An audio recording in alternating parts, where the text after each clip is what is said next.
আজ আমরা আলোচনা করব ভারতের সবথেকে বড় আইটি কোম্পানি টেস মহিন্দ্রা নিয়ে। কোম্পানি কি কাজ করে এবং কোম্পানিতে ভবিষ্যতে কতটা গ্রোথের সম্ভাবনা রয়েছে আর বিনিয়োগের জন্য কতটা ভালো হতে পারে তা আমরা আজকের এই ভিডিওতে খুব সহজভাবে জানার চেষ্টা করব।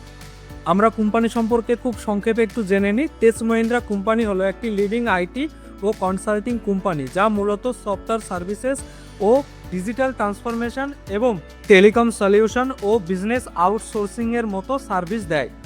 এই কোম্পানিটি মহিন্দ্রা গ্রুপের একটি অংশ। কোম্পানি মূলত যে তিনটি সেক্টরে কাজ করে, এক হচ্ছে টেলিকম সার্ভিসেস, অর্থাৎ বিভিন্ন বড় বড় দেশের কোম্পানির সঙ্গে তারা কাজ করে। দুই নম্বর হচ্ছে আইটি সার্ভিস, অর্থাৎ সফটওয়্যার ডেভেলপমেন্ট, অর্থাৎ সফটওয়্যারকে আপগ্রেড করা। তারপরে ক্লাউড, এআই অর্থাৎ আর্টিফিশিয়াল ইন্টেলিজেন্স। আমরা সকলেই জানি বর্তমান পরিস্থিতিতে আমাদের মাঝে এআই কতটা ইফেক্ট ফেলেছে। এবং সাইবার সিকিউরিটি, বর্তমান সময়ে যে সমস্ত ফ্রড, অর্থাৎ ব্যাংকিং ফ্রড, বিভিন্ন ধরনের ফ্রড, এই সমস্ত যে ফ্রড থেকে সুরক্ষা দেওয়ার জন্য কিন্তু তারা সফটওয়্যারে কাজ করে। তিন নম্বর হচ্ছে ডিজিটাল ট্রান্সফরমেশন, অর্থাৎ বিভিন্ন কোম্পানিগুলোকে তারা ডিজিটাল করতে সহযোগিতা করে। কোম্পানি বিশ্বের প্রায় 90টিরও বেশি দেশে তারা কাজ করছে এবং তাদের হাজার হাজার এমপ্লয়ি রয়েছে। টেস মহিন্দ্রা কোম্পানি মূলত যে দিকে ফোকাস করছে, এক নম্বর রয়েছে এআই অর্থাৎ আর্টিফিশিয়াল ইন্টেলিজেন্স, দুই নম্বর হচ্ছে সাইবার সিকিউরিটি এবং তিন নম্বর হচ্ছে ক্লাউড কম্পিউটিং 5G, যা ভবিষ্যতে এই চারটেরই খুব গুরুত্বপূর্ণ একটা ভূমিকা থাকছে। তো চলুন আমরা এবার কোম্পানির ফান্ডামেন্টাল দেখি, সেখানে কি অবস্থায় রয়েছে এবং লাস্ট পজিশনে আমরা চার্ট প্যাটার্ন দেখব। দেখার পরে আমরা একটা ডিসিশনে আসব যে এই কোম্পানিতে বর্তমান পরিস্থিতিতে ইনভেস্ট করে কি লাভবান হওয়ার সুযোগ রয়েছে কিনা। কোম্পানির নাম টেস মহিন্দ্রা লিমিটেড। মার্কেট ক্যাপ হচ্ছে 1,35,963 কোটি। বর্তমানে স্টকের দাম রয়েছে 1388। কোম্পানির স্টকের দাম হাই গিয়েছিল 1854 এবং লো গিয়েছিল 1209 টাকা। স্টক পিএ রয়েছে 28, বুক ভ্যালু রয়েছে 281 এবং ডিভাইডেন্ড দেখুন কোম্পানি প্রায় 3.5% কাছে ডিভাইডেন্ড দেয়। আরওসিই হচ্ছে 18 এবং আরওই হচ্ছে 14। আমি বরাবর যেটা বলি যে আরওসিই এবং আরওই যদি 14%-এর উপরে হয় তাহলে সেই কোম্পানিতে ইনভেস্ট করা যেতে পারে।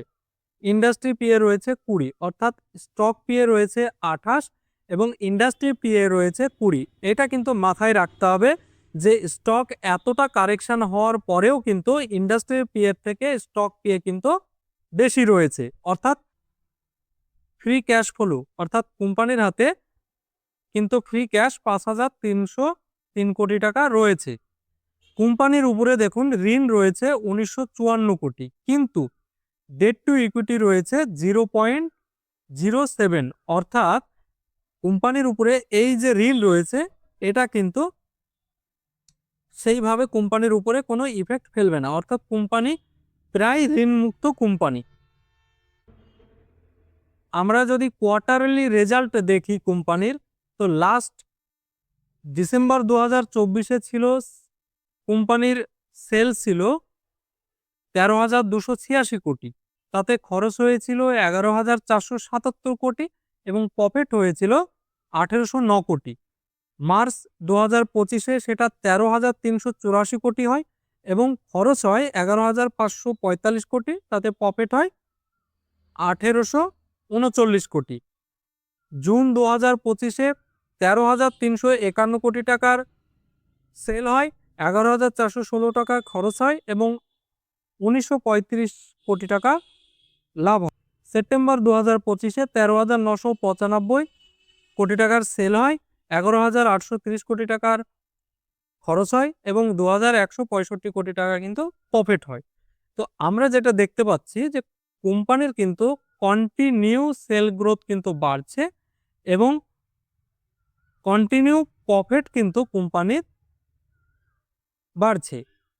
এবার যদি আমরা প্রফিট অ্যান্ড লসটা যদি বছরের তুলনায় দেখি, তো এখানেও আমরা দেখতে পাবো কোম্পানির সেল গ্রোথ কন্টিনিউ কিন্তু বেড়ে চলেছে এবং এবং প্রফিট গ্রোথটাও কিন্তু কোম্পানির কন্টিনিউ বাড়ছে।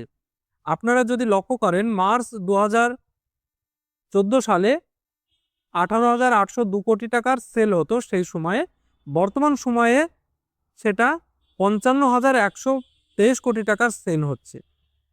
এবং সেই সময় প্রফিটটা দেখুন 4,172 কোটি টাকা, কিন্তু বর্তমানে এখন প্রফিট হচ্ছে 8,355, অর্থাৎ ডবল। শেয়ার হোল্ডিং প্যাটার্ন এখানে আমরা লক্ষ্য করব। প্রোমোটার হোল্ডিং মার্চ 2023-এ ছিল 35.17% এবং ডিসেম্বর 2025-এ সেটা রয়েছে 34.97%, অর্থাৎ কিছুটা কমেছে। এফআইআইএস এর হোল্ডিং রয়েছে 26.87%, সেটা মার্চ 2023-এ, কিন্তু বর্তমানে সেটা রয়েছে 17.94%, অর্থাৎ বিদেশি যে ইনভেস্টর রয়েছে তাদের কিন্তু শেয়ার কিন্তু তারা অনেকটাই এখান থেকে বিক্রয় করেছে, অর্থাৎ তাদের ইনভেস্ট কমিয়েছে। এবং ডোমেস্টিক ইনভেস্টর অর্থাৎ মিউচুয়াল ফান্ড বা আরও অন্যান্য যে সমস্ত কোয়ালিফায়ার ইনভেস্টর রয়েছে তারা কিন্তু মার্চ 2023-এ ছিল 25.68%, বর্তমানে তারা কিন্তু দেখুন 37.79%, অর্থাৎ বড় বড় মিউচুয়াল ফান্ড বা অন্যান্য যে সমস্ত কোয়ালিফায়ার ইনভেস্টর রয়েছে তারা কিন্তু এখানে তাদের ইনভেস্ট কিন্তু আরও বাড়িয়েছে। এবার যদি আপনারা এখানে লক্ষ্য করেন যে 18%-এর কাছে প্রায় বিদেশি ইনভেস্টর রয়েছে এবং 38%-এর কাছে প্রায় মিউচুয়াল ফান্ড বা ডোমেস্টিক ইনভেস্টরের ইনভেস্ট কিন্তু রয়েছে। প্রায় টোটাল মিলিয়ে কিন্তু 55%-এর উপরে কিন্তু এখানে ইনভেস্ট করে রয়েছে কোয়ালিফায়ার ইনভেস্টররা। এবার আপনারাই ভাবুন যে কোম্পানিতে কোয়ালিফায়ার ইনভেস্টর ইনভেস্ট করে রয়েছেন সেই কোম্পানিতে ইনভেস্ট করা ভালো হবে কিনা। এবার আমরা দেখব চার্ট প্যাটার্ন। আপনারা যদি চার্ট প্যাটার্নটা লক্ষ্য করেন তো আপনারা দেখতে পাবেন যে উপরে যে গ্রাফটা করে রেখেছি এবং নিচের যে গ্রাফটা করে রেখেছি, অর্থাৎ নিচের গ্রাফটা যেটা সবুজ কালারের, এর মধ্যে দেখতে পাবেন যে স্টকের প্রাইস যখন যখন এর মধ্যে থেকেছে তখন কিন্তু হেভি পরিমাণে বাইং হয়েছে এবং এখানে দেখুন একটা ব্রেকআউট করে, তারপরে কিন্তু সোজা একদম 50% কিন্তু রিটার্ন দেয় এবং এই পজিশনে হেভি পরিমাণে সেলিং হয়, পুনরায় সেই জায়গায় আবার আগের জায়গায় ফিরে আসে এবং এখানে কিছুটা সময় কাটিয়ে ফের আবার ব্রেকআউট করে এবং ব্রেকআউট করার ফলে আবার 50% রিটার্ন দেয় এবং এখান থেকে কিন্তু আবার হেভি পরিমাণে সেলিং হয়, ফের আবার এখানে কিছুটা বাইং হলে আবার এই জায়গায় কিন্তু হেভি পরিমাণে সেলিং হয়। অর্থাৎ উপরের এই যে পজিশনটা, এই পজিশনে কিন্তু হেভি পরিমাণে সেলাররা অ্যাক্টিভ রয়েছে, অর্থাৎ নিচের এই যে পজিশনটা, এই পজিশনে কিন্তু হেভি পরিমাণে বায়ার অ্যাক্টিভ রয়েছে। আর এখন কিন্তু স্টকের প্রাইস কিন্তু মিডল পজিশনে রয়েছে, তাই যারা লং টার্মের জন্য ইনভেস্ট করার কথা ভাবছেন তারা তো এখানে এসআইপি মোডে অর্থাৎ ধীরে ধীরে ইনভেস্ট শুরু করতে পারেন। একবারে স্টকে ইনভেস্ট না করে অল্প অল্প করে কিনতে পারেন, কারণ কোম্পানির ভবিষ্যৎ পরিকল্পনা খুব ভালো। এবং যারা শর্ট টার্মের জন্য ইনভেস্ট করতে চাইছেন তাদেরকে বলবো যে এই মুহূর্তে ইনভেস্ট না করাই ভালো। আগে যে কোনো একটা সাইডে আপনার স্টকের প্রাইস যাক, তারপরে আপনারা একটা ভালো ডিসিশন নিতে পারবেন। এবং আপনাদের সকলের কাছে একটাই অনুরোধ থাকবে, এটা কোনো বাই বা সেলিং পরামর্শ হিসাবে নেবেন না। আপনারা আপনাদের নিজস্ব ফান্ডামেন্টাল অ্যানালাইসিস করবেন এবং আপনারা একটা সুন্দর ডিসিশন নেবেন।